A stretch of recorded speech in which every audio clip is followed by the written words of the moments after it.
अस्सलामु अलैकुम मेरे प्यारे दोस्तों, क्या हाल है? खैरियत है? आज बहुत बारिश हो रही है, बल्कि सुबह 4 बजे की बारिश हो रही है लाहौर में, और अब तक बारिश ही बारिश है। ठंड है लेकिन काबिल बर्दाश्त है, पहले वाली नहीं है जो पिछले हफ्ते थी ना, वो वाली। दोस्तों, कल जो नई डेवलपमेंट हुई थी MQM के हवाले से, उस तरह से मैं बात करना चाहता हूँ, लेकिन आज मैं चाह रहा हूँ कि मैं थोड़ा सा जामे तज्ज़िया करूँ कि एस्टेब्लिशमेंट ने माजी में और अब हुक्मरानों से किस तरह का प्यार किया है। तो वो थोड़ा सा मैं फिर आपको कमर जवेद बाजवा साहब के हवाले से और इमरान खान के प्यार के हवाले से भी बात करूँगा। दोस्तों, ये शुरू हुआ था, आपको पता है कि जब जुल्फ़िकार अली भुट्टो साहब आए थे, और जुल्फ़िकार अली भुट्टो साहब ने अपनी पसंद से सीनियर तरीन जर्नैल को छोड़ के जनरल ज़ियाउल हक को अपना जो है ना बनाया था कि ये बंदा सही रहेगा। उन्होंने कहा जी ये बिल्कुल मौलवी सा बंदा है, सही बंदा है, ये मेरे लिए बड़ा फिट बंदा है। उन्होंने जनरल ज़ियाउल हक को चीफ ऑफ आर्मी स्टाफ बनाया। और फिर दोस्तों, आपने देखा कि इलेक्शन हुए, फिर उसमें धांधली लगी, फिर कौमी इत्तेहाद बना, 9 सितारों का कौमी इत्तेहाद बना। ये फजलुर रहमान साहब के वाले से मौलाना मुफ्ती महमूद साहब, वो उसके सरबराह बने। और फिर आखिर में जनरल ज़ियाउल हक ने जुल्फ़िकार अली भुट्टो का तख्ता उलट दिया। ये दोस्ती की उनकी पहली मिसाल। यानी कि भुट्टो साहब ये समझते थे कि सबसे मेरे कोई ट्रस्ट वाले बंदे हैं ना, वो ये जनरल ज़ियाउल हक हैं। तो जनरल ज़ियाउल हक ने ना सिर्फ ये कि प्यार करते हुए उनका तख्ता उल्टा, बल्कि आखिर में उनको फांसी भी चढ़ा दिया। ये उसने एहसान का बदला दिया। उसके बाद दोस्तों, दूसरा मिसहैप हुआ नवाज शरीफ के दौर में। नवाज शरीफ ने परवेज़ मुशर्रफ साहब को चीफ ऑफ आर्मी स्टाफ बनाया, मेरिट पे नहीं बनाया, बल्कि पिक एंड चूज़ पॉलिसी के तहत नीचे से उठा के उन्होंने उनको पहले नंबर पे ले आए। और परवेज़ मुशर्रफ को जो है उन्होंने चीफ ऑफ आर्मी स्टाफ बनाया। तो चीफ ऑफ आर्मी स्टाफ जब बनता है ना सर, तो पहला साल उसका, उसे हम कहते हैं कि हनीमून का साल है। हनीमून का साल हुकूमत और चीफ ऑफ आर्मी स्टाफ के दरमियान हनीमून का पहला साल ये मुकम्मल होता है। और साल के बाद फिर जब वज़ीर आज़म थोड़े से पुर्जे निकालता है, तो जो एस्टेब्लिशमेंट है वो कहती है कि भाई ये ज़्यादा ओवर हो रहा है, तो इसको ज़रा कंट्रोल में किया जाए।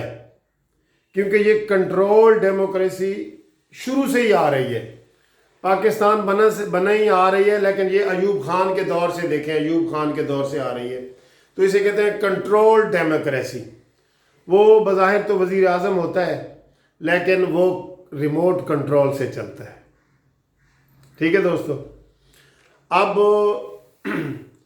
Chief of army staff Pervez Musharraf और नवाज शरीफ के इख्तलाफात शुरू हो गए, खींचातानी शुरू हो गई।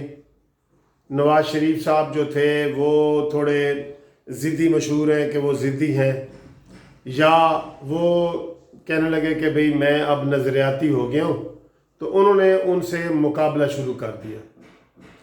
और आपको वाक़े का पता है कि जब परवेज़ मुशर्रफ साहब श्रीलंका के दौरे पे गए, तो नवाज शरीफ ने पीछे जो है ना उनको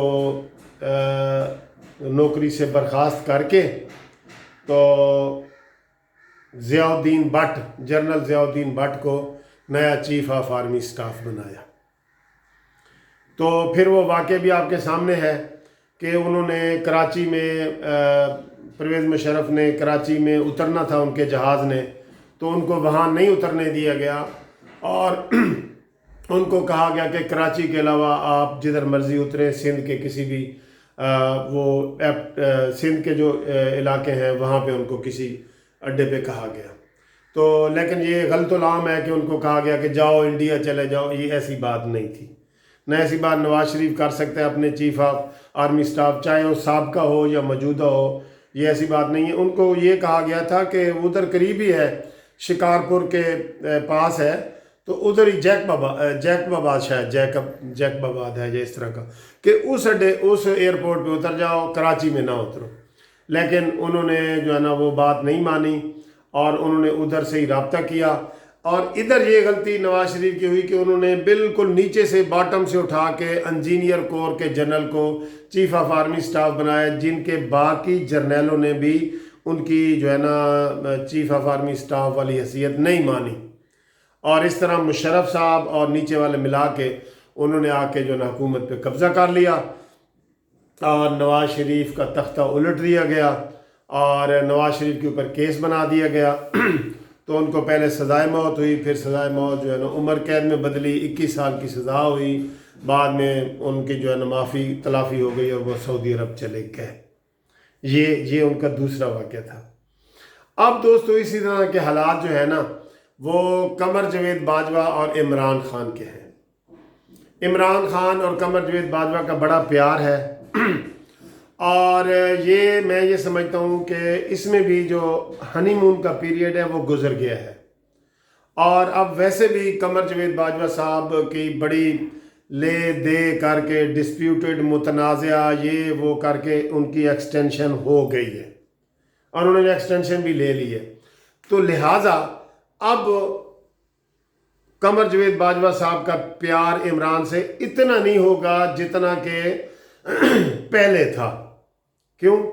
پھر ہماری جو اسٹیبلشمنٹ ہے وہ ہمیشہ پرو پاکستان رہی ہے، پرو ڈیموکریسی تو نہیں رہی لیکن پرو پاکستان رہی ہے۔ تو انہوں نے یہ دیکھنا ہے کہ کیا عمران خان صحیح کام کر رہا ہے نہیں کر رہا، اب تسلی سے دیکھنا ہے۔ پہلے ان کو اپنی ایکسٹینشن کی پڑی ہوتی ہے، جب ایکسٹینشن اب ہو گئی تو ہنی مون کا پیریڈ بھی ختم ہو گیا۔ اور یہ جو کل ایم کیو ایم نے علیحدگی کا اعلان کیا ہے نا، اب اس کے اوپر بڑے لوگ چیمہ گوئیاں کر رہے ہیں، بڑے دانشور کر رہے ہیں، ٹی وی چینل والے بھی کر رہے ہیں کہ یہ اشارے کے بغیر ایم کیو ایم ایسی حرکت نہیں کر سکتی،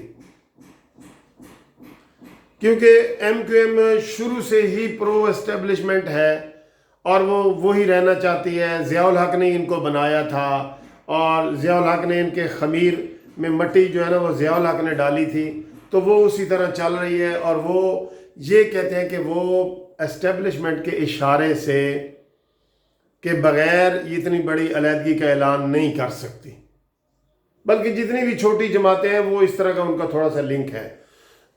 اب میں نے جیسے بتایا کہ یہ اسٹیبلشمنٹ اور عمران خان کا ہنی مون کا پیریڈ بھی ختم ہو گیا ہے۔ اب لوگ بھی ان کو کہہ رہے ہیں کہ بھئی جو عمران خان کو لائے ہیں خدا کے لیے کو دیکھو پاکستان کا کیا برا حال ہو رہا ہے، کوئی پاکستان کی معیشت تباہ ہو گئی ہے، پاکستان کی غربت کی لکیر کے نیچے چلا گیا ہے اور کسی طریقے سے بھی پاکستان کی ڈیولپمنٹ نہیں، پاکستان ایسے نیچے جا رہا ہے، ایسے اوپر جا رہا تھا تو وہاں سے ایسے نیچے اب جا رہے ہیں۔ تو ان کو لوگ تانے بھی مار رہے ہیں اسٹیبلشمنٹ کو نا۔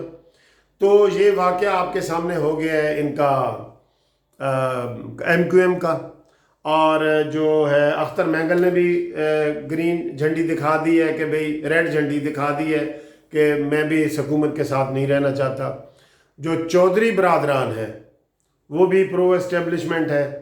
تو اب یہ لوگ یہ کہہ رہے ہیں کہ ہنی مون کا پیریڈ چونکہ ختم ہو گیا ہے تو اب اختلافات کا آغاز ہو گیا ہے، ٹھیک ہے جی۔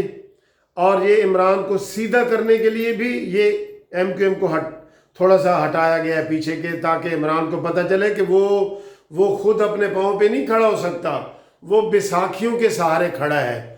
ایک بیساکھی انہوں نے ہٹائی ہے تو کل کی حکومت کو تھرتھلی مچ گئی ہے، اور جناب عمران خان نے ٹیم بنا دی ہے، جہانگیر ترین ادھر جا رہے ہیں، اسد عمر جا رہے ہیں، اور فواد چودھری کا بیان آیا ہے، فردوس عاشق اعوان کا بیان آیا ہے، سندھ کے گورنر کا بیان آیا ہے، تو سارے پریشان ہو گئے کہ ہماری حکومت ختم ہو رہی ہے۔ تو یہ تھوڑی سی تھرتھلی انہوں نے ڈالی ہے، ایک بیساکھی ہٹائی ہے۔ تو اب دیکھیں کہ انہوں نے کوئی بات منوانی ہوتی ہے یا کچھ کرنا ہوتا ہے۔ تو میں یہ کہہ رہا تھا کہ اب کل ایک ٹی وی چینل پہ یہ بھی آ رہا تھا کہ عمران خان نے एहतियात के तौर पे सदर पाकिस्तान आरिफ अलवी को मशवरा दे दिया हुआ है कि असम्बलियाँ डिज़ाल्व कर दो, ये लेटर अपने पास रखो। इसके ऊपर सिर्फ आपने डेट डालनी है। जब भी ऐसे अदम एतमाद वाले हालात होंगे, इन हाउस तब्दीली होने लगेगी, तो इमरान खान असम्बलियाँ डिज़ाल्व करवा देगा और फिर नए इलेक्शन होंगे। और इमरान चाह रहा है कि मुझे अक्सरियत हो जाए, क्योंकि अब इमरान खान सिर्फ 4 वोटों की अक्सरियत से वज़ीर आज़म है। तो दोस्तों, ये जैसे मैंने बताया कि हनीमून का पीरियड ख़त्म हो गया और ये MQM वाले बग़ैर इशारे के इस तरह की हुकूमत से अलहदगी का नहीं कर सकते, उनको इशारा भी हुआ है। और अब मैं आपको ये पेशन गोई कर रहा हूँ कि दिन ब दिन आप जो है ना, जैसे बार बार ये कह रहे थे ना कि एस्टेब्लिशमेंट और इमरान खान एक पेज पे ही हैं, अब वो पेज के फासले ऐसे आहिस्ता आहिस्ता बढ़ते जाएंगे, आहिस्ता आहिस्ता बढ़ते जाएंगे। इमरान खान को आहिस्ता आहिस्ता पता चलेगा कि मैं वज़ीर आज़म हूँ और मैं कमर जवेद बाजवा से ऊपर हूँ, और यही इख्तलाफ होता है हमेशा। आप जो है ना, ये खुले डुले या खुफिया अल्फाज में ना कहें, इख्तलाफ पावर का ही होता है। इमरान नवाज शरीफ ने कहा जी कि मेरी पावर ज़्यादा है, परवेज़ मुशर्रफ ने कहा कि मेरी पावर ज़्यादा है, भुट्टो ने कहा कि मेरी पावर ज़्यादा है, ज़िया-उल हक ने कहा कि मेरी पावर ज़्यादा है। अब ये पावरों में जब इख्तलाफ पैदा होता है ना, तो ये हर बंदे का हो जाता है। और भुट्टो और नवाज शरीफ तो फिर भी इख्तलाफ को 1 साल तक आगे लेके जा सकते हैं, लेकिन इमरान खान जिसका कोई विजन नहीं है, वो इस इख्तलाफ को बर्दाश्त ही नहीं कर सकेगा। वो या तो इस्तीफ़ा खुद दे देगा अगर उसके ऊपर थोड़ा सा भी दबाव आया, क्योंकि हनीमून का पीरियड मैं बार बार कह रहा हूँ ख़त्म हो चुका है, और या इस्तीफ़ा दे देगा या असम्बलियाँ डिज़ाल्व कर देगा या बिल्कुल ही अकड़ जाएगा कि देखी जाएगी और ये है वो, इस तरह के हालात पैदा हो जाएंगे। क्योंकि अब जो है ना, कमर जवेद बाजवा साहब की मीटिंग्स भी आप देखेंगे कि इमरान खान से कम होती जाएंगी और वो अपने प्रोफेशनल कामों में बिज़ी होंगे। और जब उनको बड़े बड़े मैसेज जाएंगे कि पाकिस्तान डूब रहा है, तो वो इमरान खान को समझाने की कोशिश करेंगे।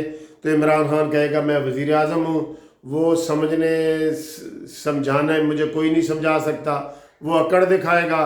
तो इस तरह जो है ना, इनके एक पेज से हटते हटते इनके इख्तलाफ बढ़ते जाएंगे, और ये जो है ना, एक ट्रेन का लाइन इधर चली जाएगी, एक इधर चली जाएगी, और वो एक पेज वाली बात ख़त्म हो जाएगी। तो अब यही तज्ज़िया सारे कर रहे हैं कि इमरान खान जो है ना, अब हनीमून के पीरियड के बाद अब उसकी मुश्किलात शुरू हो चुकी हैं और उसकी मुश्किलात में दिन ब दिन इजाफा होएगा।